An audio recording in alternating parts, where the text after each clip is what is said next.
Bienvenue à tous sur cette deuxième journée de la semaine du numérique, édition 3. Aujourd'hui, comment créer son site e-commerce, son site marchand, les bons tips, les bonnes astuces, les bons conseils, présentés par mon collègue Thierry Léger et par moi-même pour répondre à vos questions et à vos commentaires directement sur l'outil Zoom. Thierry va vous expliquer un petit peu plus amplement tout ça. Donc, bonjour à tous, bienvenue pour ce webinaire dédié au e-commerce. Donc, comme l'a dit Lionel, vos caméras, vos micros sont coupés, mais vous avez la possibilité d'échanger avec nous avec deux boutons en bas de votre outil sur Zoom, une fonction converser, chat et un outil poser une question. On vous invite plutôt à utiliser l'outil poser une question comme ça. On pourra vous répondre. S'il y a des questions qu'on ne peut pas vous répondre tout de suite ou s'il y a besoin de faire des recherches, on aura vos coordonnées, on pourra vous répondre individuellement. Voilà. Je vais laisser Lionel simplement présenter l'équipe de la chambre de métier au niveau du numérique. Alors, comme vous pouvez le voir, effectivement, nous sommes plusieurs sur toute l'équipe Bourgogne-Franche-Comté à vous accompagner au niveau de la chambre de métier. Nous sommes une chambre régionale, mais avec un conseiller numérique par département. Nous retrouvons donc Thierry dans le 89, Pascal Borto dans le 21, Muriel Siri dans le 70, David Ritten qui se partage entre le 90 et le 25. Mes collègues Mélodie dans le 58 et Margot en Saône-et-Loire dans le 71 et moi-même dans le Jura dans le 39 pour répondre en plus de ces webinaires à toutes vos questions sur sur les sujets numériques pour voir ensemble voilà, les outils qui vous intéressent, les questions qui vous concernent par rapport à ça, voir ensemble les besoins que vous avez et voir si la Chambre de métier et nous-mêmes pourrons vous accompagner sur ces divers sujets. Alors, merci Lionel. Tu nous as présenté et je vous propose tout simplement un petit sondage en ligne pour que vous vous présentiez, pour qu'on ait des petites informations. Et les trois questions qu'on vous pose, c'est votre domaine d'activité. Est-ce que vous êtes plutôt dans le secteur de l'alimentaire, du bâtiment, de la fabrication, des services, ou si vous avez un projet d'entreprise dans ce domaine-là? Ensuite, votre statut, est-ce que vous êtes une entreprise installée ou est-ce que vous êtes créateur d'entreprise? Et une question par rapport au sujet qui nous concerne bien évidemment ce matin. Est-ce que vous avez un site internet? Est-ce que vous avez un site vitrine, mais je souhaite passer à la vente en ligne? Ou j'ai déjà un site de vente en ligne? Voilà.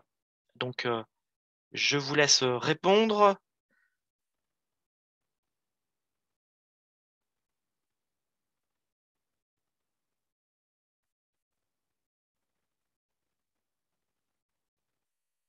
Encore quelques secondes.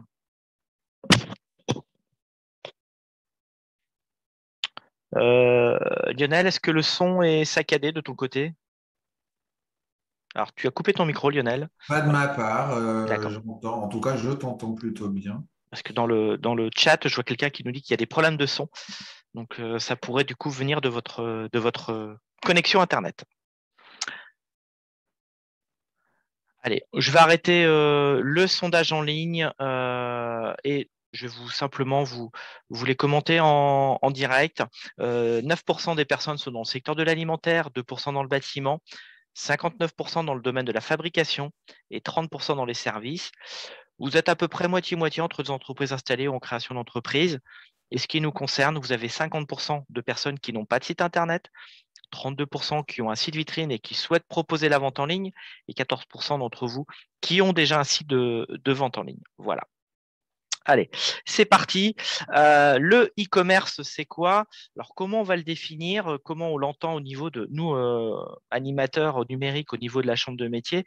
Ça va tout simplement être l'acte d'utiliser son ordinateur ou smartphone ou tablette, un site Internet, pour aller commander des produits, de les payer avec des modes de paiement qu'on verra tout à l'heure, et ensuite de se faire livrer le produit et que le produit arrive chez vous et sans que vous ayez, on dirait, entre guillemets, besoin d'envoyer un mail ou un échange avec le client, c'est-à-dire que le client est chez lui dans sa maison, dans son canapé, et il passe la commande d'un produit et il est livré chez vous, chez le client, quelques jours après. Voilà un petit peu comment on envisage le site e-commerce. Souvent, on parlera de site vitrine. Quand on a pu parler hier notamment de site vitrine, le site vitrine, c'est simplement là plutôt un espace, une vision de l'entreprise. C'est une carte de visite. Là, on va aller un petit peu plus loin et on va proposer un acte pour acheter, commander. Alors, pour créer son site internet, que ce soit un site vitrine ou un site de vente en ligne, on va identifier 4 grandes étapes importantes dans la création d'un site internet. La première, ça va être de créer le site avec des outils, de rédiger les pages, de mettre du contenu. Une deuxième étape qui est très importante, c'est le nom de domaine et l'hébergement. Une fois qu'on a fait son site internet, il faudra le faire savoir, le faire connaître et vous trouver. C'est ce qu'on va traiter dans le référencement. Et une dernière étape, la mise à jour du site internet. Alors, souvent, on nous dit les sites internet, l'étape la plus dure, c'est la première ou c'est la deuxième. En fait, au niveau des artisans, on se rend compte que l'étape numéro 4 est assez difficile parce que souvent, lorsqu'on a fait son site après, eh ben, on a tendance, je dirais, à le laisser vivre et la mise à jour, elle va être très importante. Alors, sur un site de vente en ligne, ce sera un petit peu moins le cas. Comme vous êtes en train de vendre des produits, vous êtes automatiquement, vous allez aller assez souvent sur votre site internet, donc vous serez bien sûr tenté de mettre à jour le site internet. Mais distinguez bien ces 4 étapes et on va détailler un petit peu ces 4 étapes ce matin, essentiellement la première, mais on évoquera aussi les autres et il y aura aussi d'autres webinaires qui vont être dédiés, je pense notamment au référencement, se faire connaître. Alors, l'approche pour créer son site internet, soit je choisis l'outil, on m'a dit qu'il y avait tel outil qui était super bien, et je regarde ce que je peux faire avec et je m'adapte. Ou alors, deuxième étape, deuxième solution, deuxième approche, je vais définir mes besoins et je vais chercher la solution qui va répondre le mieux à mes attentes. Et moi, ce que je vous conseille, c'est plutôt d'utiliser cette approche, c'est de bien définir ses besoins, qu'est-ce que je veux faire, qu'est-ce que je veux vendre, et ensuite, on ira choisir l'outil qui va répondre le mieux à vos attentes en regardant bien entendu les aspects techniques et les aspects financiers. Alors, l'étape importante dans la création d'un site internet, c'est le cahier des charges. C'est quoi? Ça va être de mettre par écrit mes besoins, mes attentes. Alors, les attentes, les besoins pour le client, qu'est-ce que je vais proposer à mes clients? Est-ce que je veux une galerie photo? Est-ce que je veux une boutique? Est-ce que je veux un formulaire de contact? Et aussi, on va travailler sur le back-office. Donc, c'est la partie administrateur, c'est la partie pour vous où vous allez gérer le site Internet.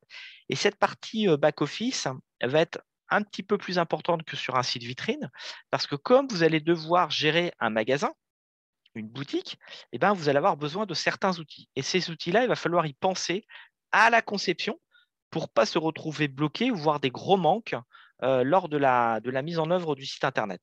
Et là, j'ai repris une illustre fusée, mais en fait, votre site Internet, ça va être une fusée justement à plusieurs étages.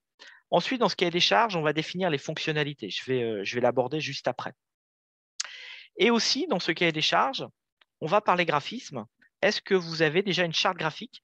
C'est-à-dire, est-ce que vous avez des choses qui sont imposées, notamment, je pense à la couleur, au logo, à la police, des éléments qui vont être importants pour retrouver votre image de marque de l'entreprise et ce fameux fil conducteur. Et ce cahier des charges, on peut vous accompagner à la chambre de métier pour l'écrire, le rédiger. Alors, ce cahier des charges, il est indispensable si vous passez par un prestataire extérieur. Ça, c'est une condition sine qua non. Il faut bien définir vos besoins, vos attentes pour que le site Internet réponde à vos attentes. Donc, normalement, le prestataire doit amener vous poser ces questions-là. Même si vous ne le faites pas si vous passez pas par un prestataire extérieur, mais si vous le faites vous-même, il faudra quand même se poser ces questions en amont avant de se lancer dans la construction, la rédaction du site Internet. Alors, quelles sont les fonctionnalités qu'on va trouver sur un site de e-commerce? Déjà, on va reprendre des choses qu'on trouve sur un site vitrine, c'est-à-dire une chose qui me paraît indispensable, c'est le formulaire de contact. Il faut que je puisse vous contacter sur votre site Internet si j'ai une demande, un besoin. Donc, la partie contact est très importante. Et sur un formulaire de contact, on va plutôt préférer le formulaire de contact que la simple adresse mail qu'on va mettre sur votre site internet pour 2 raisons. La première, si vous mettez votre adresse sur toutes les pages, la personne, quand elle va cliquer sur ce lien, ça va lui ouvrir un logiciel de messagerie. Alors qu'aujourd'hui, on n'utilise presque plus de logiciel messagerie à titre personnel. On va consulter ses emails en ligne avec des webmails. Donc déjà, je dirais l'outil n'est pas paramétré correctement. Et en plus, si vous consultez le site chez des amis, ça va ouvrir la messagerie de votre ami et non sa propre messagerie. Et deuxième chose, si votre adresse mail est affichée en dur sur de nombreuses pages, le risque à terme, c'est que ça peut être aspiré par des robots et qu'après, vous receviez des mails non sollicités. Voilà. Donc, c'est pour ces 2 raisons de privilégier le formulaire de contact. Et dans un formulaire, je vais vous poser, on va dire, il y aura quelques champs obligatoires, votre nom, votre email, l'objet du message et le contenu du message. Après, vous pouvez poser d'autres questions ou demander d'autres informations sur le client. Ça peut être son téléphone, par exemple. Ne faites pas non plus des formulaires avec beaucoup d'informations à saisir dans un premier temps pour que les personnes soient tentées aussi d'utiliser cet outil, que ce ne soit pas, entre guillemets, une usine à gaz à remplir et pour vous contacter. Deuxième chose indispensable sur un site internet, c'est les mentions légales. C'est qui en est le propriétaire, qui en est le gestionnaire. Est-ce que c'est un site internet d'une entreprise, d'une association personnelle? Voilà, ça, c'est des choses obligatoires sur un site internet, c'est les mentions légales. Et pareil, au niveau de la chambre de métier, on a des exemples. On peut vous donner des exemples de mentions légales. Et notamment, c'est souvent la page la plus longue sur un site internet. Mais ne vous inquiétez pas, il y a des choses qu'on peut vous communiquer sans problème gratuitement. Gestion des cookies, RGPD, Règlement général sur la protection des données. Il y a des petits fichiers qui vont être enregistrés sur le PC du client, l'ordinateur ou la tablette du client, et on doit l'informer de toutes ces gestions de cookies. C'est une réglementation qui date de plusieurs années. Donc, avec les outils qu'on vous présentera tout à l'heure, cette fonctionnalité est bien entendu prise en compte. Si vous vendez des produits particuliers, je pense notamment à vendre de l'alcool, il y a une mention qui doit être indiquée par rapport à l'accès au site internet. Donc ça, c'est aussi des choses importantes à mentionner, qu'on fasse de la vente ou la promotion d'alcool. Si on peut très bien avoir un site vitrine, on fait la promotion de l'alcool. Et donc, il y aura un accès restreint par rapport à l'âge. Donc, il y aura une question qui devrait être posée avant d'accéder au site internet. Et si maintenant on s'intéresse purement au site e-commerce, chose qu'on ne rencontrait pas sur un site vitrine, chose qui va devenir obligatoire, ce sont les CGV, les conditions générales de vente. Les conditions générales de vente, d'une manière générale, sont obligatoires lorsqu'il y a une vente entre professionnels et professionnels, même s'il n'y a pas de site internet. Mais dès lors qu'il y a une vente vers un particulier via un site internet, il doit y avoir sur le site internet les conditions générales de vente. En fait, c'est le document qu'on va regarder le jour où il y aura un petit problème, lorsqu'il y aura un différend entre le vendeur et l'acheteur. Donc, soyez très vigilants à la rédaction de cette partie-là. L'idéal, ce serait même de faire appel à quelqu'un qui pourrait vous le relire, je pense notamment à un avocat, mais surtout faites attention, n'allez pas sur des sites internet et de recopier, je dirais bêtement, les informations. Il faut que ce soit vraiment adapté à votre entreprise par rapport aux produits que vous vendez. Et notamment, il y aura des clauses particulières, je pense, au retour. On l'évoquera un petit peu tout à l'heure, notamment quand dans le domaine de l'alimentaire. Bien entendu, site de e-commerce, il faudra un espace où il y aura la boutique, où là, on va pouvoir voir les produits, les mettre dans son panier. Et nouveau pour un e-commerce par rapport à un site marchand, on doit disposer d'un compte client où c'est là où on va pouvoir suivre les commandes. Alors, suivre les commandes aussi bien pour les clients, mais aussi pour vous en tant qu'administrateur. Le site va même devenir presque un logiciel ou une application de gestion, de pilotage de l'entreprise au niveau de la gestion des stocks. Alors, quelles sont les questions à se poser lorsqu'on va se lancer dans la création du site Internet? Première chose, mon public. Est-ce que je cible des particuliers ou des professionnels ou les deux. Parce que la manière de s'adresser à notre public sera peut-être différente. Différente notamment par rapport à l'affichage des prix. Est-ce que je suis aussi assujetti à la TVA? Est-ce que mes prix dans la boutique vont être affichés hors taxe ou TTC? Mais si je l'affiche hors taxe, comment va se calculer la TVA? Quels seront aussi les taux de TVA? Est-ce que j'ai des taux de TVA qui sont différents? On peut avoir des taux différents, je pense notamment à l'alimentaire où on n'est pas forcément à une TVA de 20%. On peut donc avoir des taux différents. Comment se paramètre, comment se gère le paramétrage du taux de TVA si on affiche nos prix hors taxe? Quelle va être ma zone ou mes zones de vente? Est-ce que je vends à l'échelle de la commune, du département, de la région, du territoire France? Alors quand je mets France, est-ce qu'on prend les dom-toms ou pas? Est-ce que je vais vendre au niveau de l'Europe ou au niveau mondial? Quelles vont être mes zones de livraison? Même question, parce que c'est à l'échelle locale, départementale, régionale, France, Europe. On peut très bien imaginer qu'on peut vendre à l'échelle mondiale, mais être capable de livrer qu'en France, pour des raisons de taxes, de douane, de frais de port, voilà, des choses comme ça. Alors moi, je serais tenté de dire, dans un premier temps, pour faire simple, vous allez voir, il y a tellement de choses à gérer. Je vous proposerai dans un premier temps de se restreindre au niveau de la France et de voir ensuite pour l'étendre progressivement à des zones communauté européenne ou hors communauté européenne ou au niveau mondial. Ça ne vous empêche pas de mettre un message sur votre site, sur votre boutique, de dire pour les personnes qui ne sont pas en France, contactez-moi et on verra ensemble les modalités pour ce qui sera notamment au niveau des frais de port, de livraison ou les modes de paiement. Voilà, ça ne vous empêche pas après d'avoir une discussion par mail ou par téléphone pour proposer la vente. Mais là, du coup, on ne fait plus forcément de la vente de e-commerce, on se retrouve un petit peu dans un site, je dirais, de vitrine, de promotion d'entreprise. Gestion du stock. Un point très important à gérer dans votre site Internet, comment vous allez gérer les produits. Est-ce que la quantité sera limitée par article? Exemple, je vends, je pense par exemple une couturière qui vend des doudous. Est-ce qu'en stock, j'en ai 5 ou le stock est limité et je peux en commander autant que je veux?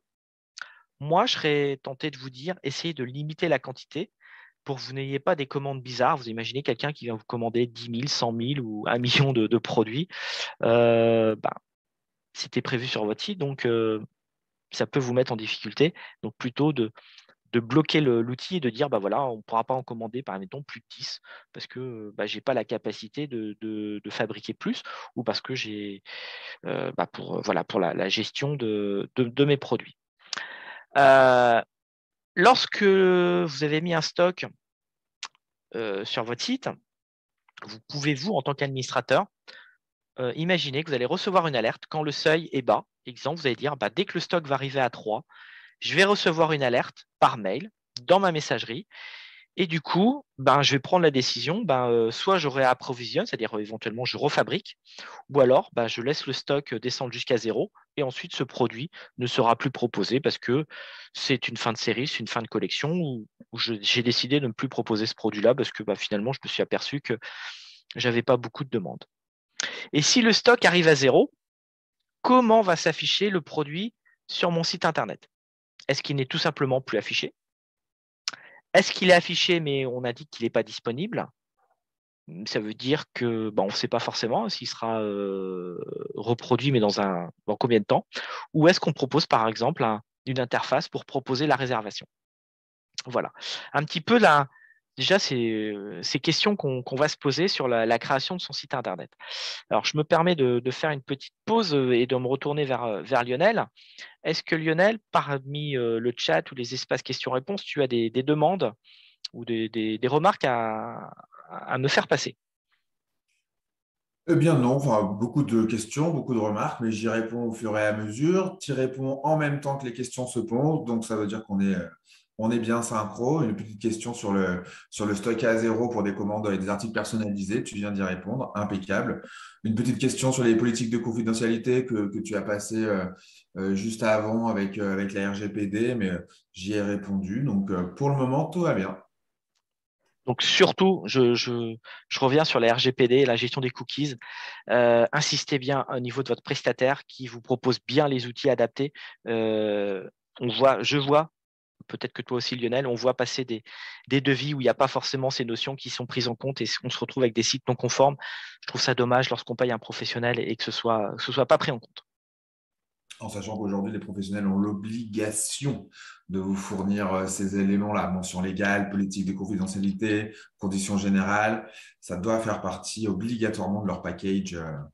De leur package. Et Voilà. pour répondre, je me permets juste pour répondre effectivement à des questions, parce qu'on on l'a peut-être passé assez vite et comme on a l'habitude de l'utiliser, on se rend peut-être plus compte. Mais des politiques de confidentialité, qu'est-ce que c'est? En fait, c'est toutes les informations et mentions obligatoires que vous devez donner à vos utilisateurs, à vos futurs clients qui sont sur votre site internet. La politique, pardon, de confidentialité reprend cette fameuse gestion des cookies, reprend l'utilisation des données de vos internautes, reprend les accès utilisés. Voilà, c'est des textes légaux, obligatoires d'information qui peuvent être voilà, retrouvés sur Internet, que vous pouvez nous demander. Pour la plupart, ce sont des textes qui sont assez similaires en fonction voilà, pour plusieurs thématiques métiers, mais peut-être à adapter aussi en fonction de certains. Donc, n'hésitez pas à contacter vos conseillers numériques sur votre département pour qu'on regarde tout ça un petit peu plus en détail en fonction de vos différents métiers, de vos différentes prestations. Alors, je vois passer aussi les questions. Oui, on a des exemples, on peut vous en communiquer. Alors, c'est des exemples, ce n'est pas des choses qu'on va copier et tout le monde n'aura pas les mêmes mentions légales, notamment sur un site Internet. Il faudra bien entendu les adapter à votre site Internet. Et si je reprenais, qu'est-ce que la politique de confidentialité, on va voir, vous allez comprendre, on a deux choses importantes, notamment sur votre site, lorsqu'on crée des comptes clients. Vous allez récupérer des informations sur vos contacts, sur vos clients, des données personnelles, le nom, le prénom, un email, voire une adresse, forcément s'il y a des livraisons, voire ça peut être des données, de données par rapport à la vente. Et la question que je vous pose, ces données que vous avez récupérées, bah, qu'est-ce que vous en faites? Est-ce que vous les gardez chez vous et vous les diffusez à personne, ce qui est normal, ou est-ce que vous allez les diffuser à un tiers? Aujourd'hui, on n'a plus le droit de le faire, et si on le fait, on doit vous informer. Pareil, si vous proposez une newsletter, la personne doit être capable de se désabonner. Vous devez lui proposer le désabonnement. Ou si vous collectez des informations sur la personne, vous devez dire si vous les gardez uniquement pour vous ou si vous allez les redonner, les revendre à un tiers. Voilà.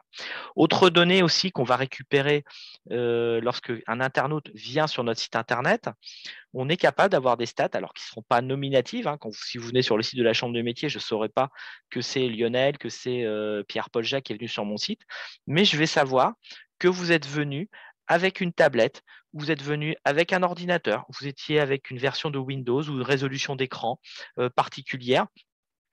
Et comment vous êtes arrivé sur mon site? Est-ce que vous êtes venu via Google, via en tapant directement l'adresse parce que vous avez retrouvé l'adresse sur un document? Et du coup, ça va aussi aider à comprendre comment les gens viennent sur notre site internet et de voir si la politique qu'on a mis en place de référencement est pertinente. Bah, si je vois que j'ai beaucoup de contacts qui viennent via mes posts Facebook, je peux en déduire que ma communication via Facebook est pertinente. Si je communique énormément sur mon Facebook et que je donne l'adresse du site internet et que je vois que j'ai aucune connexion via Facebook, je peux me poser la question, ben, il y a quelque chose qui doit pas matcher parce que les gens n'utilisent pas cet outil pour venir sur mon site. Voilà, donc cette politique de confidentialité, c'est la collecte d'informations. Qu'est-ce que j'en fais de ces données? Donc ça, oui, on peut vous accompagner là-dessus pour les écrire. Et il y a aussi des outils qui sont tout prêts. Et notamment, dans l'outil qu'on vous présentera tout à l'heure, il y a des modules qui sont tout prêts, adaptés pour vos sites Internet. Donc, on va continuer avec le e-commerce. Je vends des produits, mais qu'est-ce que je vends? Est-ce que je vends des produits physiques?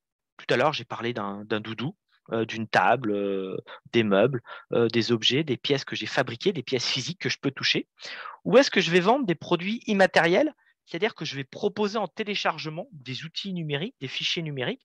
Je pense par exemple à des photos ou à des modèles de documents. Bah, tiens, typiquement, on parlait de mention légale ou de politique de confidentialité. Je peux éventuellement vous proposer des modèles de documents et ils seront payants. Et là, ça va avoir des répercussions, notamment au niveau de la période de rétractation, et je vais en parler je vais vous le dire maintenant. C'est que si vous vendez des produits matériels, lorsque je vais valider la commande, eh ben, en fait, la personne s'engage à ne pas pouvoir se rétracter. C'est-à-dire que si j'ai accepté la vente, que j'ai payé, bah, quand j'ai reçu mon fichier numérique, je ne peux pas dire bah, finalement il ne me plaît pas, je vous le rends. Bah oui, c'est trop facile, hein, je pourrais le recopier et puis vous le redonner. Alors qu'un produit physique, on a jusqu'à 14 jours de période de rétractation. Donc, vous allez pouvoir, le client va pouvoir le recevoir et puis finalement vous le retournez parce que ça ne correspond pas à ses attentes, parce qu'il s'est trompé, on a aussi le droit à l'erreur.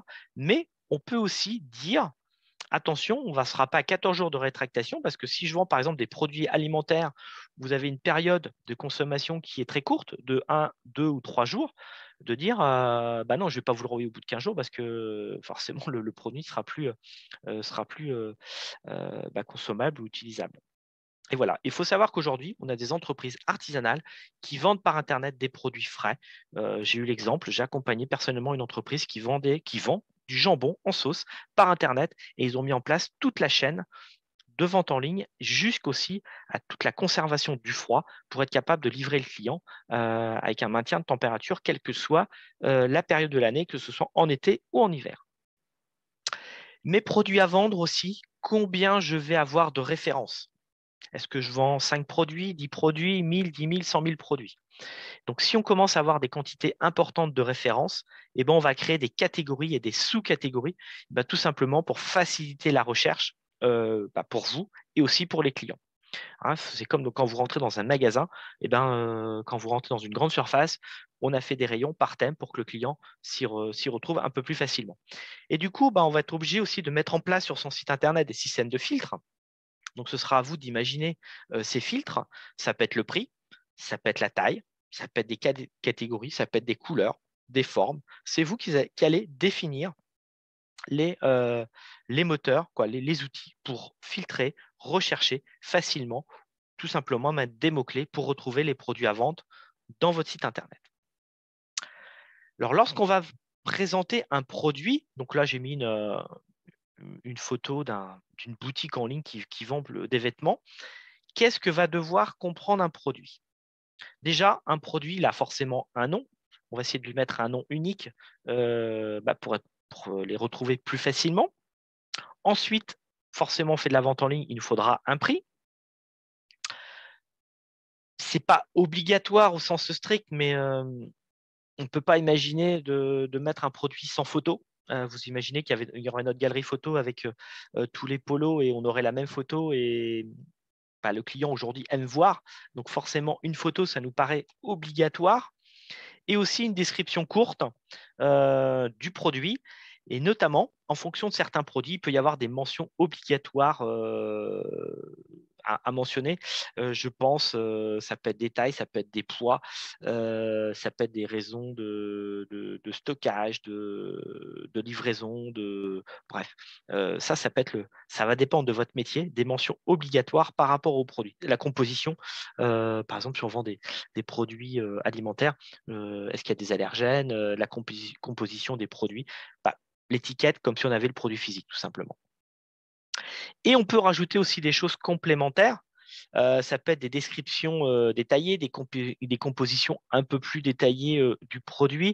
Ça peut être des caractéristiques comme les dimensions, le poids.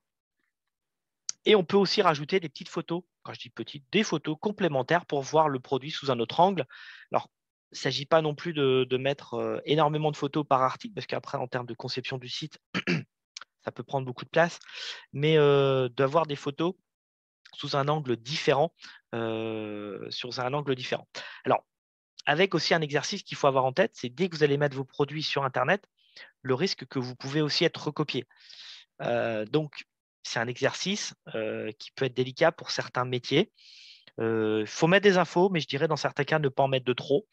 Ou alors une photo, on suggère le produit éventuellement une photo, on va zoomer sur un détail, si je pense par exemple à un vêtement, si vous avez des mailles ou une broderie particulière, mais surtout ne faites pas tous les détails du produit. Le risque, c'est que ça donne des idées à certains et que vous fassiez recopier et doubler. De ne pas oublier aussi de mettre des étiquettes. Alors, des étiquettes, c'est en fait tout simplement des mots-clés pour faciliter ensuite les recherches ou pour faire des classements. Ça, c'est très, très utile. Il y a des outils qui le permettent de le faire très facilement.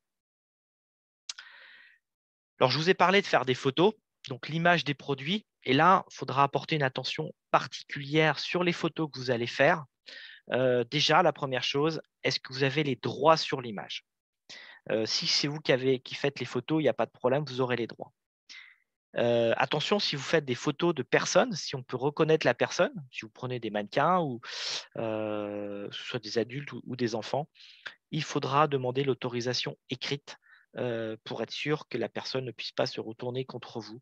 Donc, verrouillez le système, demandez des autorisations écrites lorsqu'on peut reconnaître des personnes sur votre site Internet. Et si vous recevez des photos qui vous sont données par votre fournisseur, parce que vous pouvez très bien recevoir des photos de votre fournisseur, ils ont un catalogue, ils vous mettent à disposition les visuels ou des marques, demandez une autorisation. Et quand je dis une autorisation, c'est une autorisation écrite, bien entendu, ce ne sont pas des autorisations orales. Parce que, par exemple, j'ai pu travailler dans certains métiers où vous avez le droit de vendre en magasin physiquement, mais ces produits, vous n'avez pas le droit de le vendre sur Internet parce que le fournisseur se réserve le droit justement de faire la vente en ligne. Sur les photos que vous allez faire, avoir une attention particulière sur la qualité des photos, sur l'éclairage et notamment le fond de décor, la mise en scène de l'image. Est-ce que je mets un fond neutre ou est-ce que je mets un fond, parce que j'ai fait ma photo dans ma pièce où on voit derrière que ça peut être un peu c'est un peu le bordel, ça met, entre guillemets, ça ne met pas forcément en valeur le produit. Donc, privilégiez aussi le produit, mais le fond de décor, l'arrière-plan de la photo. Donc, pour mettre en valeur le produit, l'idée, c'est de vendre le produit. Donc, on n'est pas là pour vendre l'environnement de l'entreprise, on est là pour vendre un produit. Donc, ça peut être, par exemple, de traiter les images, de refaire du traitement avec des logiciels. Alors, ça peut être du détourage de photos. Notamment, on peut mettre un fond neutre et après détourer la photo pour enlever l'arrière-plan.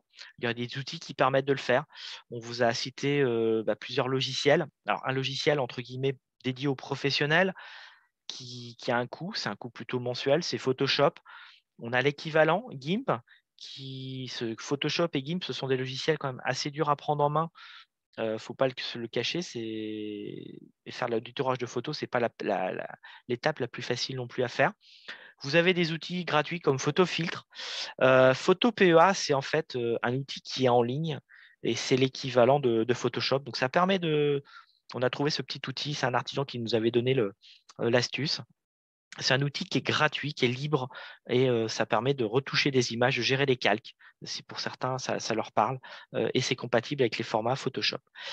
Un autre outil aussi qui permet de faire des photos ou de mettre en forme des présentations. Alors, je l'ai mis dans la catégorie traitement des images, mais ce n'est pas vraiment un logiciel de retraitement d'images.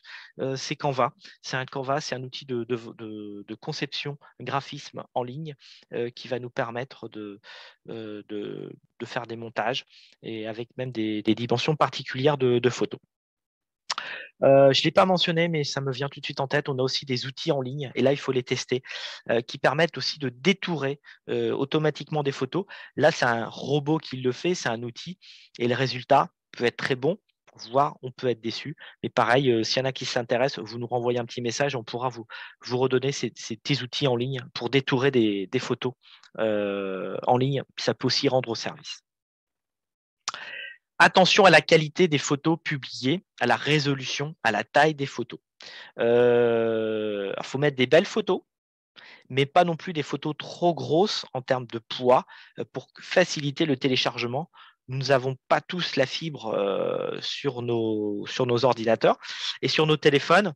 Faut que ça s'affiche assez rapidement parce que une page qui va mettre du temps à s'afficher ou ça va être saccadé, qu'est-ce qu'on va faire? On va zapper et on va aller sur un autre site internet. Donc, on a perdu le client.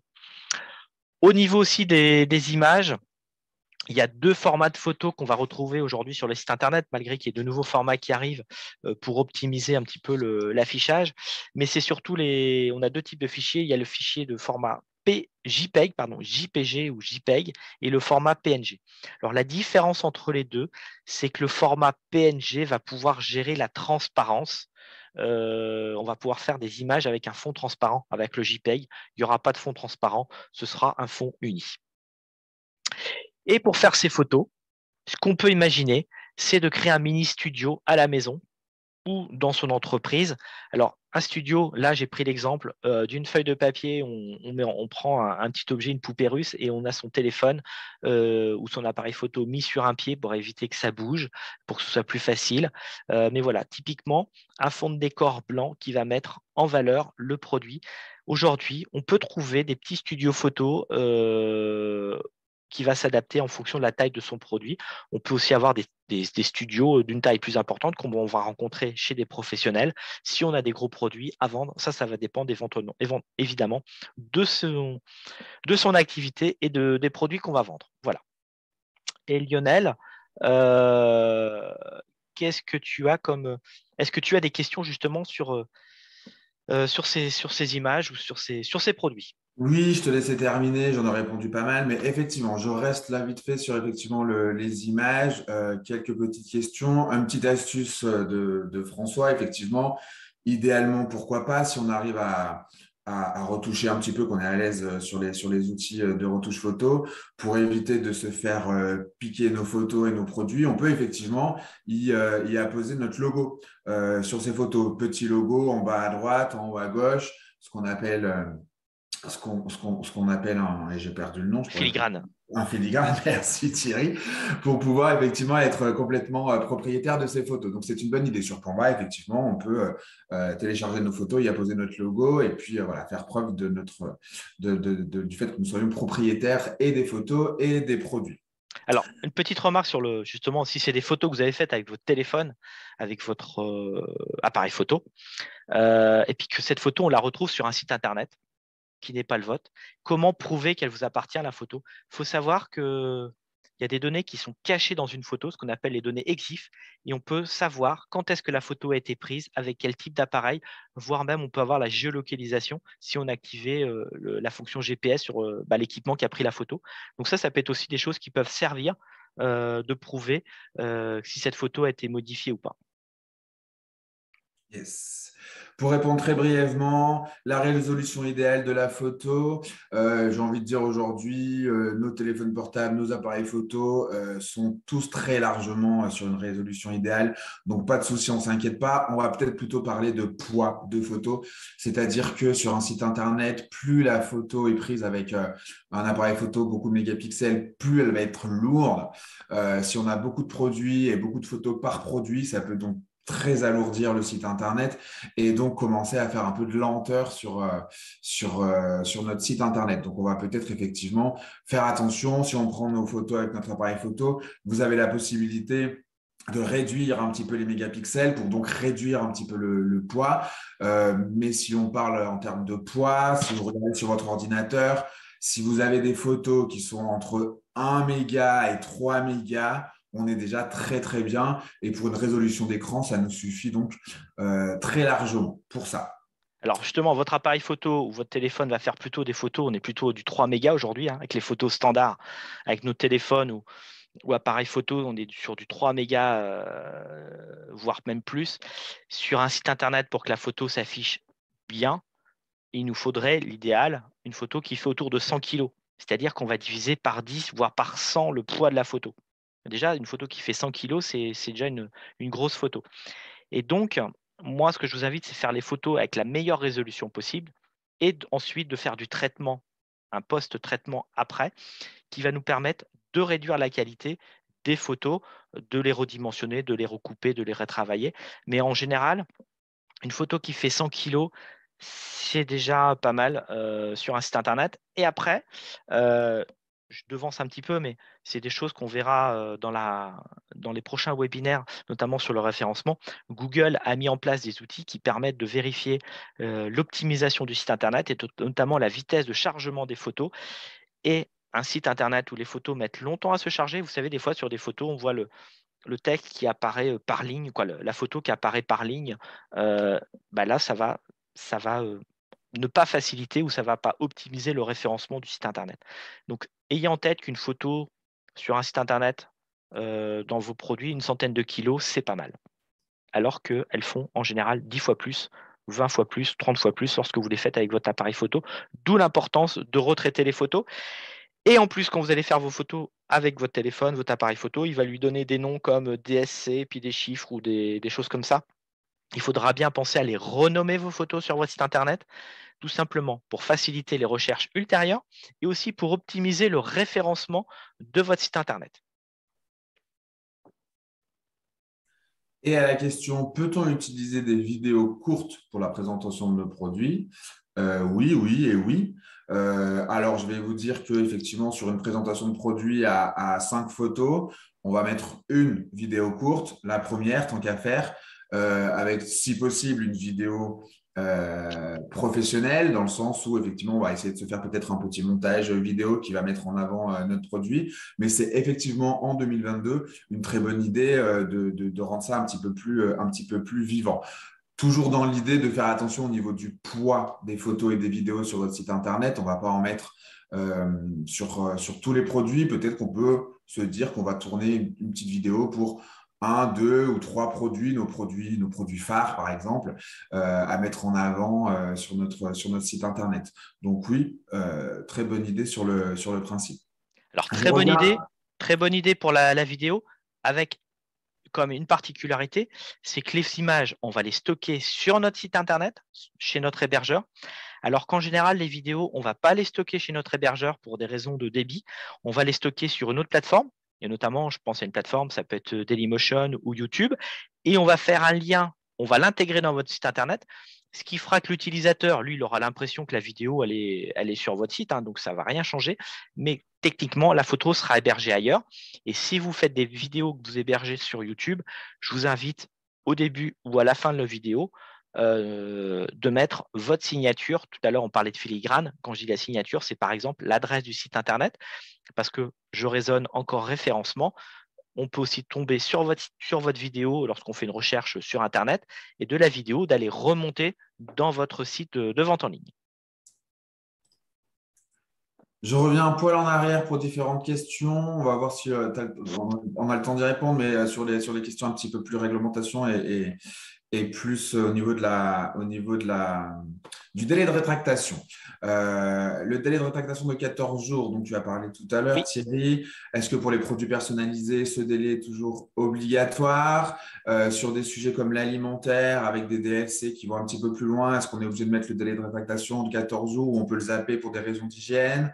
Est-ce que voilà, il y a différents sujets au niveau du délai de rétractation, suivant les thématiques, suivant les produits, suivant les ventes? Alors là, tu poses plein de questions et je vais essayer d'y Ouais, répondre dans l'ordre. ouais. Alors, si vous avez un produit, vous avez une DLC très courte, exemple 5 jours, évidemment, on ne va pas mettre les 14 jours de rétractation. C'est bien entendu. Les 14 jours, c'est la période vers laquelle je peux vous renvoyer le produit. Vous pouvez aussi, je pense par exemple aux produits personnalisés. C'est-à-dire que Lionel m'a commandé un produit et il va me le demander à ce qu'il soit personnalisé parce qu'on va mettre un prénom, parce que c'est quelque chose, du coup, je ne pourrais pas revendre à quelqu'un d'autre. Ou sinon, il faut que je retrouve un client qui s'appelle Lionel et qui aime tel et tel petit produit que j'aurais brodé sur le tissu. Évidemment, je peux aussi dire, non, sur ce produit personnalisé, vous ne pourrez pas vous rétracter parce que je l'ai fait pour vous, Lionel, et du coup, je ne pourrais pas le revendre à quelqu'un.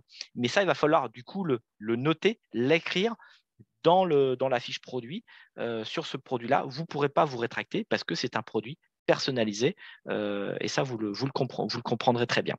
Ça sera donc affiché dans nos conditions générales. Et voilà. Et sur le produit, mettez-le bien en valeur si ça concerne un produit en particulier ou est-ce que ça concerne l'ensemble des produits de votre magasin, de votre boutique. Donc ça, c'est des questions vraiment à se poser. Je vous dis, hein, les conditions générales de vente, c'est le document qu'on va lire le jour où il y a un problème. Hein. On n'est pas dans le monde des bisounours. regardez ce document-là, c'est ce qu'on va regarder le jour où il y a un problème. Je pense par exemple à des problèmes de livraison, de délai de livraison. Ça peut être des problèmes de casse aussi. Le produit arrive cassé. Lionel m'a commandé un produit, il va se retourner contre moi parce que moi je suis le vendeur, alors que c'est peut-être le transporteur, hein, ça s'est passé chez le transporteur. Donc tout ça, il faudra l'étudier. Alors que moi, du coup, je serais peut-être amené à me retourner contre le transporteur. Pareil, s'il y a un produit qui est personnalisable et qui a un délai de fabrication, aussi de l'indiquer que ce produit, pour vous le livrer, attention, il y aura une période de fabrication. Ce n'est pas parce que vous me l'avez commandé aujourd'hui que je serai capable de vous l'envoyer dès ce soir par la poste ou par un transporteur. Il y aura peut-être un délai de fabrication, de personnalisation, et ça, pareil, ça doit être mentionné. Si je veux faire un produit être livré dans les 3 jours et qu'il y a une personnalisation particulière, il faudra le mentionner qu'il peut y avoir un délai de mise en fabrication ou de conception.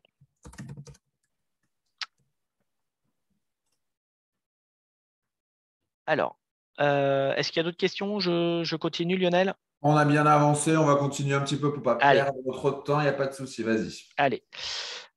Solution de paiement. Bah oui, c'est bien beau de vente en ligne, mais il faut se faire payer.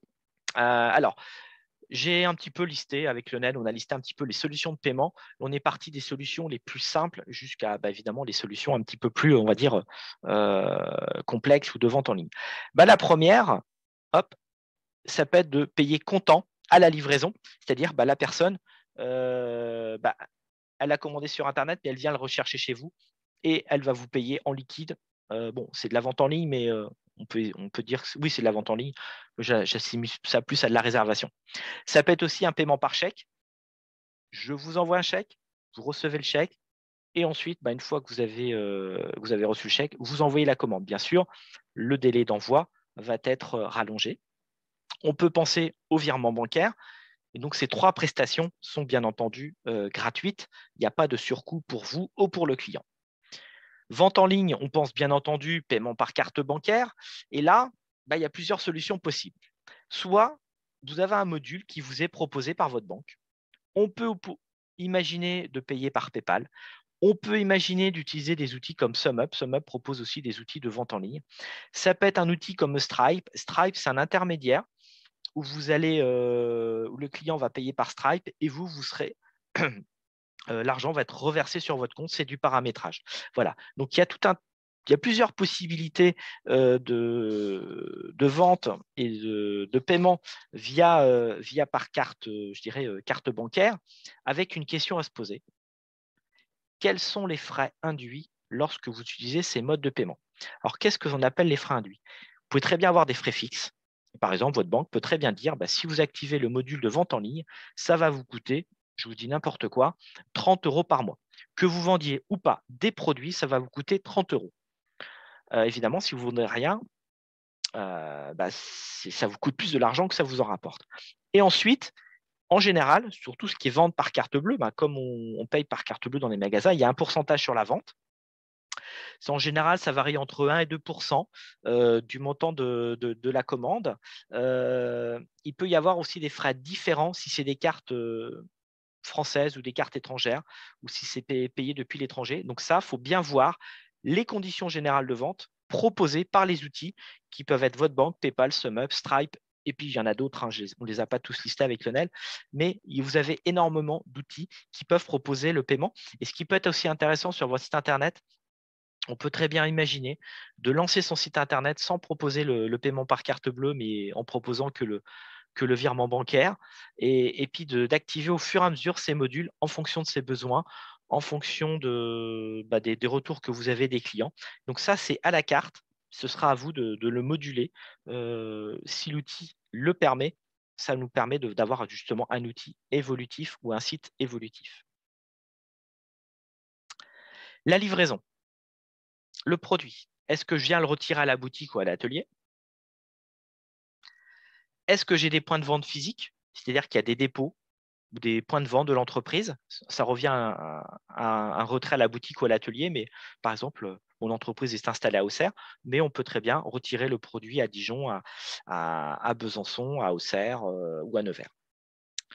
Ou alors, est-ce que je vais l'expédier?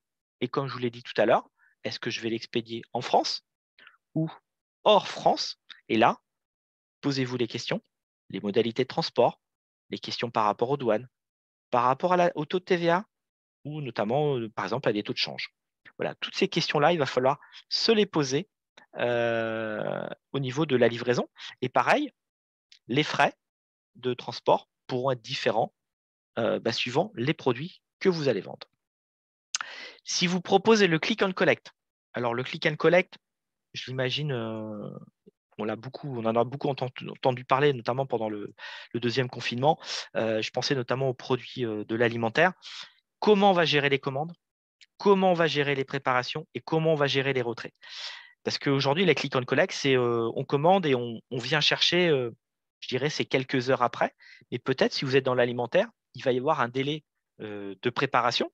Ce n'est pas parce que je vous ai commandé un produit, il est 10 heures, que vous allez le recevoir ou qu'on pourra aller le chercher à 10h30 en boutique.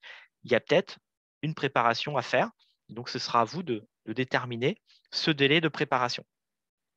Et il peut aussi y avoir un délai maximal pour aller retirer le produit. Vous imaginez que j'ai commandé un sandwich, je vous le prépare aujourd'hui, je vous dis qu'il sera disponible à midi, mais il sera disponible jusqu'à quelle heure? Est-ce que j'ai le droit d'aller le chercher demain ou après-demain? Vous comprenez bien que pour des raisons, questions alimentaires, d'hygiène alimentaire, il y aura aussi des délais maximal à prendre en compte. Donc, tout ce qui est livraison dans le click and collect, posez-vous bien ces questions pour ensuite bien paramétrer l'outil pour que vous n'ayez pas des commandes, ce qu'on appelle exotiques ou qui sortent du cadre réglementaire ou fonctionnel vous concernant. Le transport. Est-ce qu'il y a des délais pour des raisons réglementaires ou des délais de consommation? On en a parlé notamment tout à l'heure. Gestion du froid, gestion du chaud. Aujourd'hui, il y a des transporteurs, je pense notamment à Chronofresh, qui permettent de proposer une livraison en produit et de garantir la température sur une zone de livraison définie, sur une période aussi de temps. Et bien entendu, il va y avoir des coûts supplémentaires qu'il faudra intégrer dans la commande. Après, il ne faut pas tomber non plus dans le piège où je dirais les coûts de transport seront supérieurs aux produits vendus. Alors, autre point aussi à prendre en compte sur son site de e-commerce, est-ce que je vais proposer des cartes de points de vente physiques où on va pouvoir retirer les produits? Est-ce que je vais proposer des systèmes de codes promo avec des cartes de fidélité où le client, après X commandes, pourra bénéficier d'une réduction ou de dire, par exemple, si vous saisissez tel code, vous avez 5 ou 10% de réduction sur l'ensemble de la boutique ou sur quelques produits phares ou là, actuellement, sur une période de solde, comment on va gérer les soldes, les prix barrés sur mon site internet. Comment on va gérer les retours clients? Et là, on le voit arriver maintenant sur des grosses plateformes nationales ou internationales. Le retour devient payant pour le client. Aujourd'hui, c'était plutôt retour gratuit. Et pareil, on va l'indiquer dans les conditions générales de vente. Le paiement, il sera gratuit ou qui va payer le transport? Est-ce que c'est le client? Est-ce que c'est le vendeur, l'acheteur ou le vendeur? Vous pouvez aussi, sur votre site internet, mettre en place une newsletter où les gens vont s'inscrire et pour recevoir de l'information. Ça peut être des outils, des fonctionnalités qu'on va retrouver sur votre site. Donc, en fait, l'idée, c'est plutôt de lister, voilà, qu'est-ce que je voudrais sur mon site internet. Et tout ça, ça fait partie en fait du cahier des charges. Ensuite, on va se questionner aussi sur la partie back-office, donc la partie plutôt, vous, administrateur. Comment on va gérer les alertes mail? Le client, il pourra créer automatiquement son compte. Ça, aujourd'hui, c'est devenu très classique. Mais des mots de passe, on en a tellement qu'on les perd, évidemment. Comment va se traduire cette récupération du mot de passe perdu? Est-ce que je vous envoie un mail et puis j'attends que je vous réponde pour vous retourner le mot de passe? Ou alors est-ce que c'est une réactivation automatique? Le client pourra aussi suivre ses commandes. Qu'est-ce que j'ai déjà commandé les dernières fois? Du coup, de pouvoir éventuellement remettre des choses dans le panier et recommander une deuxième fois, une troisième fois parce que le produit m'avait plu. L'administrateur pourra recevoir une alerte mail lorsqu'il y a une nouvelle commande qui va arriver. Quand vous allez avoir un site vitrine, vous irez naturellement sur votre site régulièrement. Mais l'idéal, c'est dès qu'il y a une nouvelle commande qui arrive, hop, vous recevez une alerte et vous traitez la commande. Tout à l'heure, je l'ai évoqué, lorsque un seuil bas va arriver sur une référence produit, hop, vous recevez un mail vous disant tel produit, on atteint le seuil bas, qu'est-ce que vous faites? Donc, c'est à vous de prendre la décision. Et ben oui, il faut que j'en refabrique, il faut que je fasse du réassort pour que je repropose cette référence.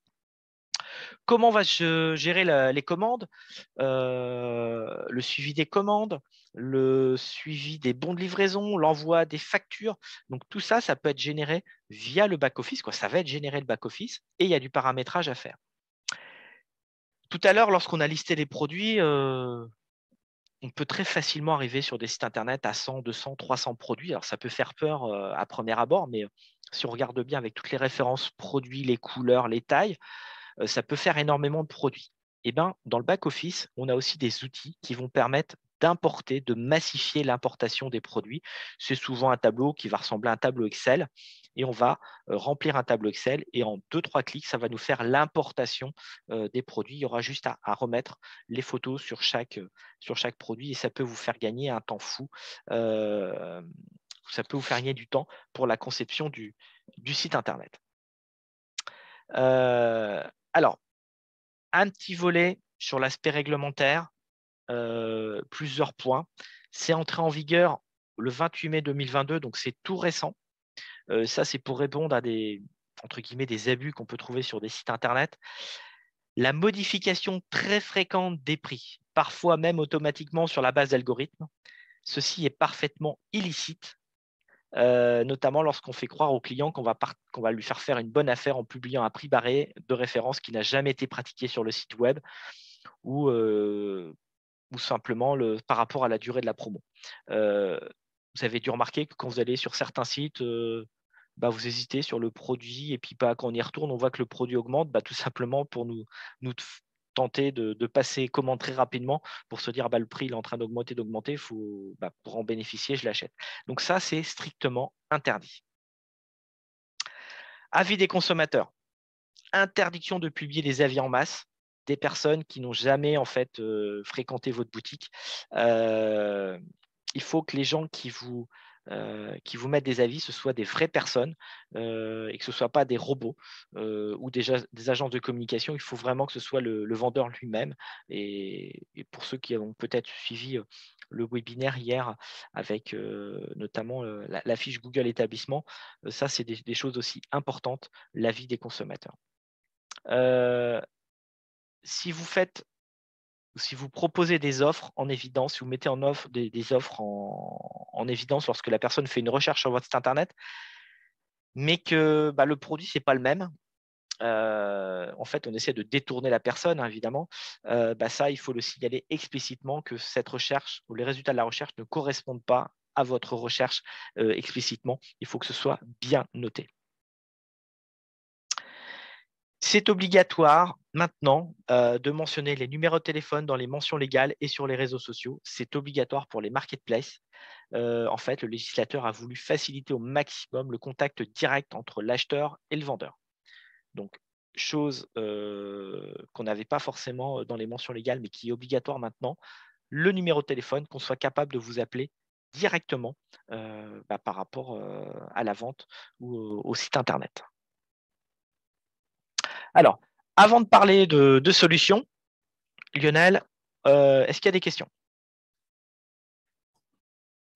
Alors, j'étais en train de répondre à la dernière question sur le sujet de l'augmentation des prix, la nouvelle réglementation, où on me disait, mais est-ce qu'on peut quand même augmenter par rapport à l'augmentation des matières premières?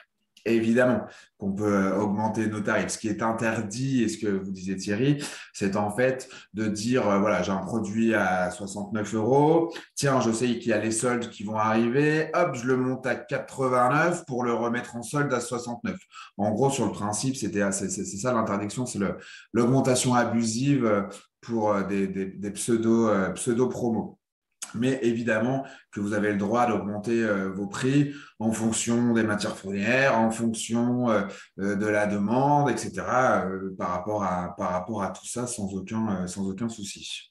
Donc là, il s'applique la réglementation par rapport au commerce. Il faut savoir que votre site Internet, ça devient une boutique réelle, hein, même si on va la consulter depuis un site Internet. Et moi, j'ai accompagné des entreprises qui ont déjà eu des contrôles de la répression des fraudes, qui ont été vérifiées certaines choses sur leur site Internet. tout ce que vous publiez sur votre site internet, vous devez être en capacité de le prouver. Si vous me proposez un produit barré, vous devez apporter la preuve que ce produit il a bien été affiché à tel prix à un certain temps. Pareil, si vous sur votre site internet, vous dites que vous êtes le revendeur exclusif de telle marque sur votre site internet, vous devez le prouver et notamment, il doit y avoir un acte, un document qui est signé entre vous et le fournisseur. Voilà, il faut savoir que votre site internet, c'est la même chose que si vous aviez une boutique physique. C'est simplement, je dirais, une deuxième boutique pour l'entreprise. Alors, les solutions qu'on va trouver. Aujourd'hui, on a entendu parler de marketplace. C'est quoi? C'est un endroit qui va regrouper plusieurs vendeurs. On va trouver de nombreuses références. On pense à des marketplaces avec des fonctionnalités particulières. On pense à Facebook, ou Etsy, Amazon ou Cdiscount. Je dirais pour faire une métaphore, c'est un petit peu la grande surface. Voilà. Quand vous allez rentrer dans une grande surface, dans un grand magasin, il y a différents produits, il y a différentes références. Évidemment, on peut trouver votre produit, mais on peut aussi trouver le produit des concurrents. Et vous avez la boutique en ligne. Donc là, c'est un site internet. Vous êtes indépendant. Et moi, je l'imagine un petit peu comme votre magasin en plein centre-ville. Vous avez une boutique en centre-ville, la boutique physique. Et certains professionnels ont des fois leur propre magasin de vente en ligne et aussi sont vendeurs dans des grandes enseignes. Et pour faire la vente en ligne, souvent aujourd'hui, c'est fini la programmation en ligne de commande, code HTML ou code PHP ou quoi, ce langage barbare qui concerne que les informaticiens. Aujourd'hui, on va utiliser des outils qu'on appelle CMS en anglais, Content Management System, qui va permettre de faire de la conception en ligne de sa boutique. Et donc aujourd'hui, ce qu'on va vous proposer, c'est un petit peu plus de revoir cette partie boutique en ligne. Alors, au niveau des outils, c'est une liste qui n'est pas exhaustive, on vous en a mis 4, on aurait pu en mettre d'autres. Shopify, Wix, PrestaShop, WooCommerce. Lorsque vous allez utiliser ces outils, des questions toutes bêtes à vous poser. Combien ça va coûter? Est-ce qu'il y a un coût mensuel? Quelles sont les fonctionnalités? D'où l'importance de toutes les questions ou tous les points qu'on a vus en amont. Est-ce que l'outil que vous me proposez va répondre à mes attentes?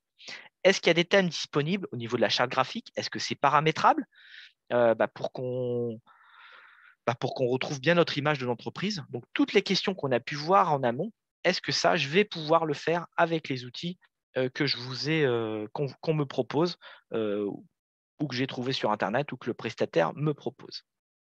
Alors, un outil qu'on va vous présenter, c'est plutôt WordPress, on a entendu parler.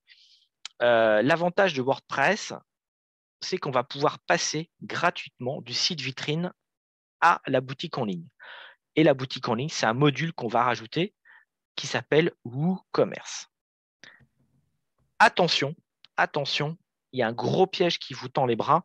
Il y a WordPress et WordPress. Si vous tapez sur Internet WordPress, vous allez voir qu'on peut faire gratuitement son site Internet avec WordPress.com. Mais si vous passez par le site WordPress.com, c'est un professionnel, c'est une entreprise qui est derrière, qui va vous accompagner pour faire rapidement un site Internet qui va être fonctionnel. Mais dès que vous allez avoir besoin de d'autres fonctionnalités, un nom de domaine, il y a des modules qui vont être payants. Alors que si vous allez sur wordpress.com.org, vous allez pouvoir télécharger tous les fichiers sources et pouvoir le mettre chez votre hébergeur et là disposer, on va dire, vous aurez la main entière sur votre site Internet.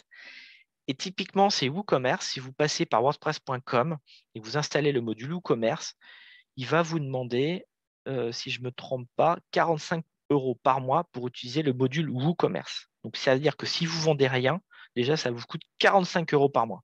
Alors que si vous passez par wordpress.org, le module sera entièrement gratuit. Si vous ne vendez rien, ça ne vous coûte rien. Donc, on peut faire transformer un site vitrine en une boutique en ligne avec des outils comme WordPress avec WooCommerce pour WordPress. Alors, lorsqu'on va créer son site Internet, on va devoir choisir un nom de domaine et un hébergement. On va faire le nom de domaine, c'est quoi? c'est par exemple artisanat-bfc.fr. Et dans le monde, il n'y a qu'une structure, particulier, professionnelle, administration, il n'y a qu'un seul organisme qui peut avoir cette adresse-là. Si vous changez une lettre, un caractère, c'est une autre adresse. C'est comme un numéro de téléphone. Hein. Un numéro de téléphone à 10 chiffres, vous en changez un, et soit ça ne marche pas, soit vous tombez chez le voisin. Et ce nom de domaine, il faudra bien penser à le renouveler tous les ans. C'est quelque chose qu'on n'obtient pas à vie, mais il va falloir le renouveler tous les ans. On peut le réserver pour 2, 3, je crois que c'est jusqu'à 10 ans. Mais d'une façon générale, je dis c'est plutôt une location. Ce n'est pas quelque chose que vous avez indéfiniment. Le nom de domaine, c'est votre adresse. Ensuite, il faudra vérifier la disponibilité de ce nom de domaine. Donc là, vous allez sur votre hébergeur, sur des hébergeurs. Ça peut être Amen, je pense à OVH, les deux qui me viennent tout de suite en tête, mais il y en a d'autres. On peut aller vérifier la disponibilité du nom de domaine. Artisanat-bfc.fr, aujourd'hui, il est réservé. C'est bon, c'est le site de la chambre de métier. Vous ne pourrez pas l'obtenir. Ensuite, même si ce site internet ou ce nom était disponible, d'aller vérifier l'e-réputation, c'est-à-dire la réputation électronique. Quand vous tapez ces mots-là, ce nom-là sur Internet, sur Google, qu'est-ce qui ressort? Est-ce que vous n'avez pas un concurrent qui a exactement le même nom que vous? Même s'il habite, même s'il est situé n'importe où en France. En plus, si on a sur du e-commerce, là, il n'y a plus de notion géographique. Donc, de vérifier l'e-réputation, est-ce que si vous avez créé un site avec des lettres ou des compositions de mots, est-ce qu'on n'arrive pas sur des produits qui auraient une très mauvaise image, qui peuvent complètement dégrader ou renvoyer une très mauvaise image par rapport aux produits que vous vendez? Et ce serait bien que le nom de domaine soit le même nom que l'entreprise ou qu'on retrouve des noms communs. Donc, nous, on s'appelle Chambre du métier de l'artisanat de région Bourgogne-Franche-Comté. On n'allait pas faire un nom On aurait pu acheter un nom de domaine avec tous ces mots-là, mais ça devient très dur à écrire et à retenir. Donc là, on a fait le choix de retenir 2 mots, artisanat et BFC, BFC Bourgogne-Franche-Comté. Donc, de bien vérifier que le nom de l'entreprise et le site internet aient le même nom pour évidemment que le client ne soit pas perdu. Alors, trouver le nom de domaine. Déjà, il faut que ce soit cohérent avec votre nom commercial. Il faut que ce soit très clair, concis et quelque chose qui soit bien lisible. Alors, il y a le choix, est-ce qu'on met des tirets ou pas entre les mots? Ça, c'est personnel. Ça, c'est à vous de tester. On peut utiliser un tiret dans un nom de domaine. 2, ça commence à faire beaucoup. Ça veut dire 3 mois. 3 mots, après, vous oubliez. L'idéal, c'est d'avoir un seul mot. Vous regardez toutes les grosses sociétés, toutes les grandes enseignes. Aujourd'hui, c'est un mot.fr ou .com. Il faut que ce soit quelque chose qui soit mémorisable et créatif, facile à lire, à prononcer et aussi à saisir. Imaginez que votre site internet, vous devez le donner à l'oral, il faut que la personne, ça elle marque, elle puisse le retenir très facilement. Si je vous avais dit, allez sur notre site internet, il faudra écrire chambre-2-métier, artisanat, machin. Là, vous êtes perdu, on est très sûr que vous n'irez jamais sur notre site. Dans votre nom de domaine, pourquoi pas avoir le réflexe de mettre un mot-clé utile pour le référencement, le SEO, c'est le référencement naturel, qui peut donner une indication sur l'activité. Alors ça, c'est facile à dire. Après, si vous me dites, ouais, mais je fais plein de produits, on ne va pas s'amuser à mettre tous les mots-clés de vos produits. Donc, voilà. Évitez les caractères spéciaux et évitez de mettre des nombres, des tirets. Ça peut être que compliqué pour retenir le nom de domaine. Et le coût, ça va dépendre de l'extension choisie, artisanat-bsc.fr, mais on aurait très bien pu prendre aussi artisanat-.com. Il y a d'autres noms de domaine. Et aussi, lorsqu'on prend ce nom de domaine, les prestataires nous proposent aussi des options. Par exemple, on peut aussi avoir des adresses mail qui vont finir par @artisanat-bsc.fr. Et le coût, on a mis entre 5 et 10 euros par an, ça c'est le prix minimum, on ne trouvera pas moins cher, notamment pour du .fr. Aujourd'hui, le .fr, on est plutôt autour de 7 euros. Mais si vous allez sur des plateformes, regardez bien le prix de l'année 1 et des années supplémentaires. Parce qu'il y a certains prestataires où ils cassent les prix la première année et la deuxième année, ils augmentent les prix. Donc moi, quand je conseille les entreprises, je vais toujours voir le prix au niveau de l'année 2 Pour moi, c'est pour être sûr combien ça va me coûter les années suivantes. Faites toujours attention au prix d'appel. Alors, après ce petit volet sur le nom de domaine, est-ce que Lionel, tu as des demandes ou des questions? Oui, tout à fait. Une question, enfin, on va répondre en général. Est-ce qu'on doit avoir un site vitrine et un site e-commerce et où? La bonne réponse à cette question, c'est effectivement n'avoir qu'un seul site. Un site vitrine, peut-être que vous avez depuis quelque temps que vous voulez faire évoluer en site e-commerce. Dans ce cas, rajouter un module e-commerce à l'intérieur, Si on soit peut. par vous-même en fonction de l'outil que vous avez utilisé par le créer, soit vers le prestataire que vous avez embauché pour réaliser votre site Internet.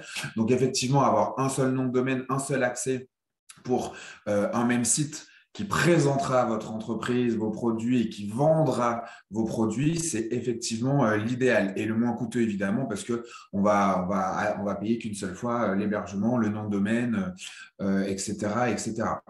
Donc Alors, Nadia, si vous avez déjà un site, il vaut mieux effectivement rajouter un module e-commerce. Sur le alors, principe, attends 30 secondes Thierry. ouais. Sur le principe, du coup, Nadia, rapprochez-vous. Je ne sais pas dans quel département vous êtes, mais comme je vois que vous avez plein de questions et que vous êtes super en demande de pas mal de choses, n'hésitez pas à vous rapprocher du conseiller numérique de votre département. Je pense que du coup, on pourra voir vraiment ensemble tous les besoins que vous avez, notamment sur Internet. Saône-et-Loire, très bien. Vous pourrez voir avec Margot Magnin, ma collègue, du coup, qui pourra vous renseigner sur le sujet sans aucun souci. Donc, tout à l'heure, Excuse-moi, Thierry, je te ouais, laisse la parole. ouais, tout à l'heure, on a vu qu'il y a un certain nombre de personnes qui avaient un site vitrine et qui se posaient la question de passer au e-commerce. La première chose, c'est de regarder aujourd'hui mon site, l'outil que j'ai utilisé ou qui m'est proposé, est-ce qu'il permet de passer au e-commerce? Alors, des fois, oui. Et des fois, le prestataire va vous dire non, ou l'outil que vous avez ne permet pas de le faire. Donc là, il va falloir imaginer refaire un site Internet. Et nous, souvent, ce que je fais, c'est qu'on crée un deuxième répertoire. On va mettre la boutique dans ce répertoire, ce qui permet de travailler, de la préparer. Et le jour où on est prêt, on fait un basculement. Et comme ça, il n'y a pas du tout besoin de rechanger l'adresse, de racheter un nom de domaine et tout ça. Et vous gardez toute l'antériorité du référencement de l'ancien site. Mais la première question à se poser quand vous avez déjà un site vitrine et que vous voulez passer au e-commerce, est-ce que je peux installer un module? Si oui, OK. Sinon, il faut que j'envisage de refaire un deuxième site. Alors, comment fait-on pour savoir notre e-réputation? Alors, e-réputation, c'est qu'on ait un site Internet où on n'en est pas. Vous allez dans Google et vous tapez votre nom, votre prénom ou l'adresse de votre entreprise et vous regardez ce qui sort. S'il vous plaît, ne le faites pas pour moi parce que vous allez voir que c'est moi qui fais les paris sportifs sur Europe 1, les paris hippiques. Je vous rassure, je ne suis pas sur Europe 1. Si vous tapez Thierry Léger sur Google, ce n'est pas moi qui fais les paris hippiques sur Europe 1. Mais voilà, vous tapez sur Internet le nom de votre entreprise, votre nom, votre prénom, et vous regardez ce qui sort, éventuellement une connotation géographique. Si vous êtes, je ne sais pas moi, dans Lyon ou tout à l'heure on parlait de Saône-et-Loire, est-ce qu'il y a des choses qui ressortent sur vous? C'est ce qu'on appelle les réputations. Alors, pour répondre à la question de Michael, comment et doit-on changer de nom du site? Alors, nous pouvons changer de nom de domaine pour être précis. Pour le coup, si vous considérez que le nom de domaine ne correspond plus à votre entreprise, ne correspond plus aux produits que vous vendez, effectivement, on peut racheter un nouveau nom de domaine et faire ce qu'on appelle une petite redirection, un petit transfert. Ça va juste, donc techniquement parlant, aucun souci. Ça va pas nous coûter grand-chose de plus en termes de budget parce qu'on va annuler un pour en reprendre un autre, donc aucun souci. Par contre, ça risque de nous coûter un petit peu sur notre communication, c'est-à-dire que vous avez déjà commencé ou réalisé votre communication, vos cartes de visite, vos flyers, peut-être les stickers sur la voiture ou sur le camion qui présentent votre site Internet et le nom du site Internet. Si on change de nom de domaine et du 3W, on va devoir du coup refaire toute cette communication et remettre un petit peu d'argent là-dedans. Donc, on évite au maximum de faire ça et on essaie de réfléchir avant. Mais pour le coup, il y a des fois où on est obligé de modifier. Donc oui, c'est entièrement possible. On achète un nouveau nom de domaine, on fait une redirection sur un temps donné où les deux noms de domaine vont être vivants ensemble. Et du coup, voilà, si on tape l'ancien ou si on tape le nouveau, ça va aller au même endroit. Et puis, à mois plus 2 ou à mois plus 6, on va supprimer l'ancien. Il n'y aura plus que le nouveau qui sera accessible. Je revois une question pour revenir en arrière, c'est sur justement par rapport à quelqu'un qui fait des bijoux et notamment par rapport aux produits toxiques. Vous savez, vous avez des risques d'allergènes par rapport à des métaux. Il faut savoir que lorsque votre fournisseur doit vous transmettre les fiches techniques avec ces référents, donc si demain vous avez un contrôle, que vous soyez sur un site de vente en ligne ou sur un marché ou dans votre boutique, vous devez apporter la preuve de votre fournisseur que les produits, que les fermoirs par exemple, ne contenaient pas de nickel ou de cadmium. Donc ça, c'est votre fournisseur qui va qui doit vous transmettre ces documents-là. Et si c'est vous qui les fabriquez, eh ben, c'est vous qui devez certifier que ces produits sont en absence de cadmium, de nickel et autres.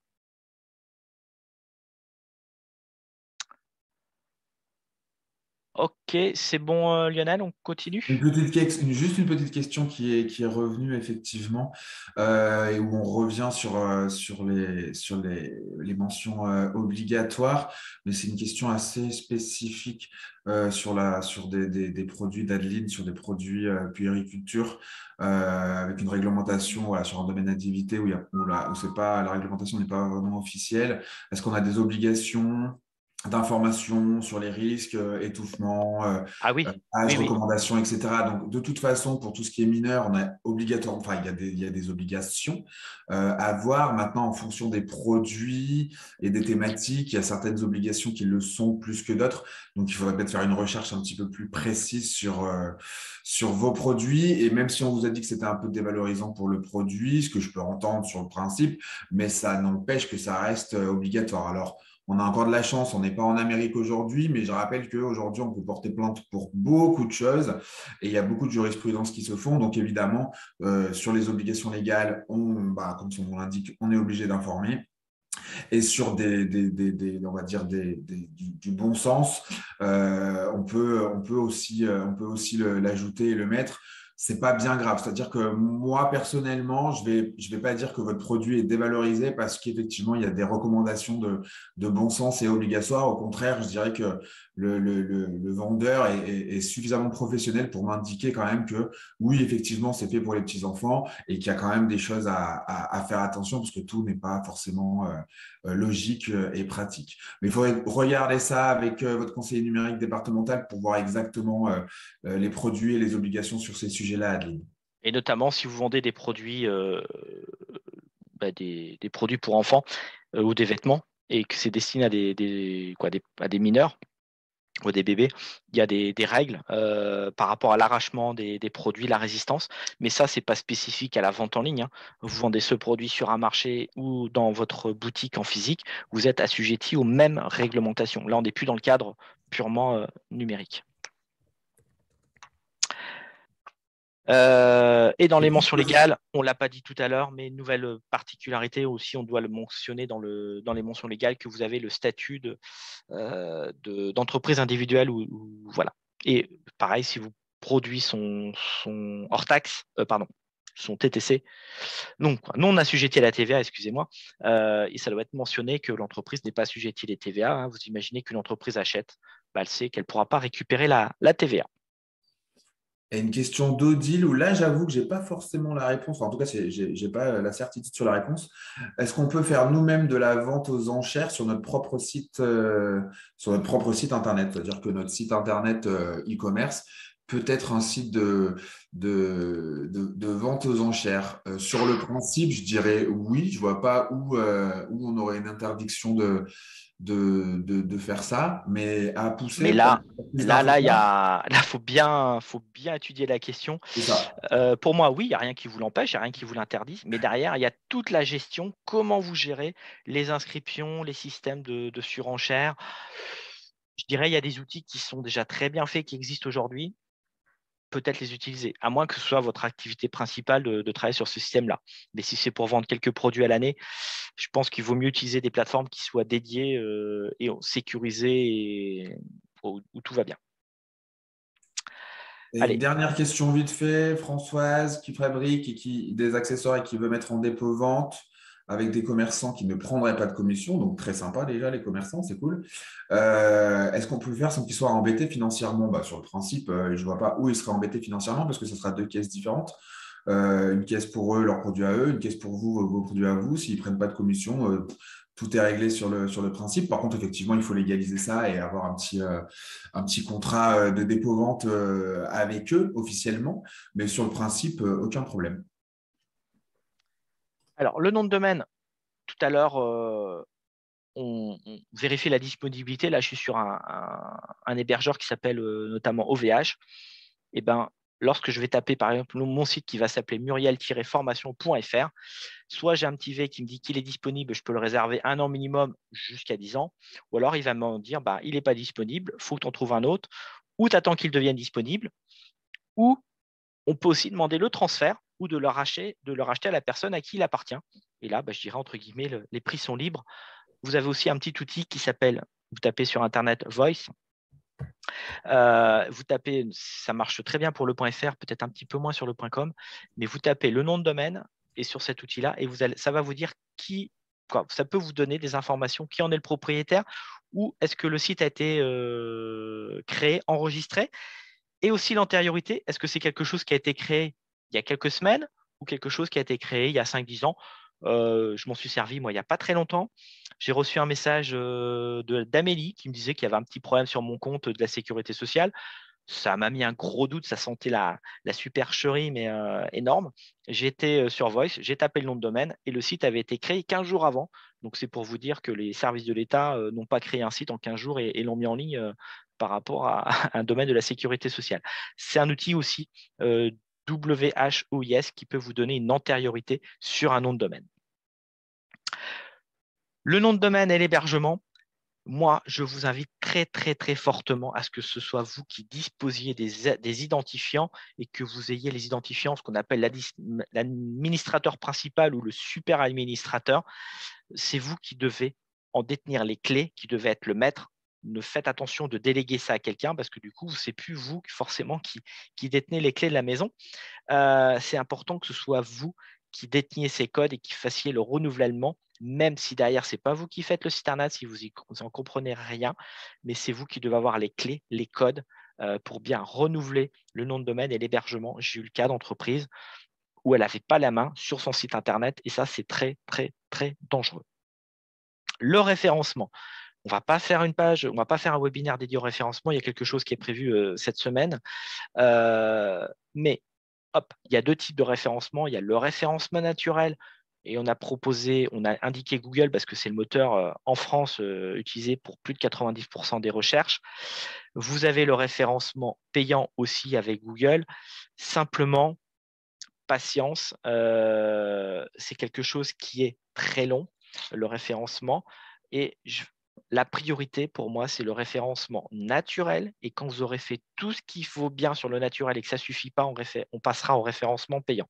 Mais surtout, ne vous lancez pas dans le référencement payant tant que vous n'avez pas fait énormément de choses dans le référencement gratuit. Je vais vous en donner quelques listes. C'est quoi déjà le référencement naturel? Sur Internet, vous tapez cadeau fête des mères et voilà les pages qui apparaissent ici.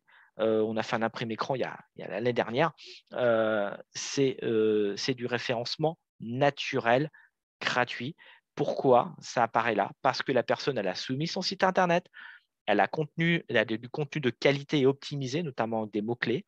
C'est un site qui était facile à naviguer, il y a des liens de qualité. C'est un site qui est fluide, rapide et surtout, notamment, les photos ont été bien nommées avant de les intégrer dans le site Internet. Tout ça, c'est des points qui sont très importants et qui vont faciliter aussi le référencement. Et quand je dis contenu de qualité et optimisé, un piège sur nos sites, c'est de mettre des photos, des photos, des photos. Un moteur de recherche ne sait pas forcément lire les photos, donc à chaque fois, il faut du texte. Donc tout ce que vous allez écrire aussi dans les descriptions, descriptions courtes ou descriptions détaillées, seront aussi très, très utiles pour le référencement de votre site Internet. Évidemment, plus le site Internet comprendra de pages, plus ce sera facile de vous trouver. C'est comme dans un magasin, plus vous avez de références, et ben, plus ce sera facile de vous trouver, alors que si vous avez une seule référence noyée sur la toile, ce sera super dur de vous trouver. Le référencement payant, c'est quoi? C'est que la personne va avoir une campagne publicitaire sur des moteurs de recherche comme Google, sur des annonceurs. Et par exemple, cadeau fête des mères, les photos que vous avez vues, les sites internet qui apparaissent en premier, c'est sous forme d'enchères. Ces entreprises sont prêtes à payer à Google lorsque moi je vais cliquer sur par exemple sur un bijou. Ce sera payé par l'entreprise. Donc là, on va utiliser le référencement payant uniquement si tout ce qu'on a fait en naturel, ça ne suffit pas. Petite remarque, si vous cherchez sur Internet quelque chose qui est gratuit, tout à l'heure on a parlé de logiciels gratuits, si vous tombez sur un site qui vous propose des logiciels gratuits qui en haut commence avec annonce, euh, ça me paraît bizarre que quelqu'un souhaite payer pour vous donner des choses gratuites. Voilà. Vous avez un site Internet, vous l'avez mis en ligne. Le plus important, c'est de le faire savoir. Donc ça, pour moi, ça rentre aussi dans le référencement. Ce n'est pas forcément du référencement au sens numérique, mais il faudra mentionner l'adresse de votre site Internet sur tous les supports, carte de visite, flyer, affiche, véhicule, papier en tête, devis, facture, signature de mail, voire même utiliser maintenant des flashcodes. Tout le monde sait ce que c'est. Les réseaux sociaux. Dans votre profil, allez mentionner l'adresse de votre site Internet. Remplissez correctement votre fiche Google établissement. Tout ça, c'est des petites choses, mais il faut les faire. En gros, c'est chaque fois qu'il y a votre numéro de téléphone, et à côté ou à la place, il devrait y avoir l'adresse de votre site Internet, parce que là, on va retrouver énormément d'infos sur vous. Aussi, de promouvoir votre site Internet sur les réseaux sociaux, de créer régulièrement des posts, des publications.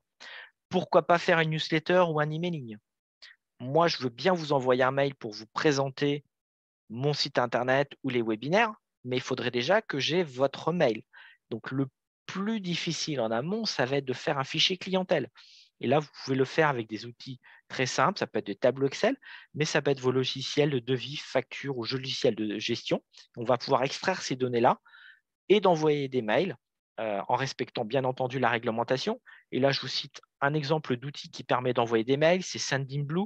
Sendinblue permet d'envoyer 300 mails gratuitement par jour et vous avez un webinaire qui va être dédié à cet outil-là, si je ne me trompe pas, jeudi matin, 9 h, qui va être animé par notre collègue David Ritten.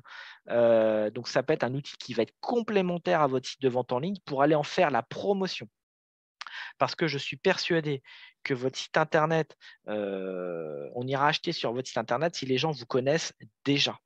Donc, n'oubliez pas les gens qui vous connaissent et n'hésitez pas à les informer. Bon, ça peut être de leur envoyer tout simplement un mail une fois par an. Ça peut être au moment des fêtes de fin d'année pour présenter ses vœux. Ou là, par exemple, on est pendant la période estivale et d'aller présenter les marchés sur lesquels vous allez être présent. Et n'oubliez pas, pour ceux qui ne peuvent pas se déplacer sur les marchés d'été, il y a mon site Internet et vous pouvez acheter directement en ligne.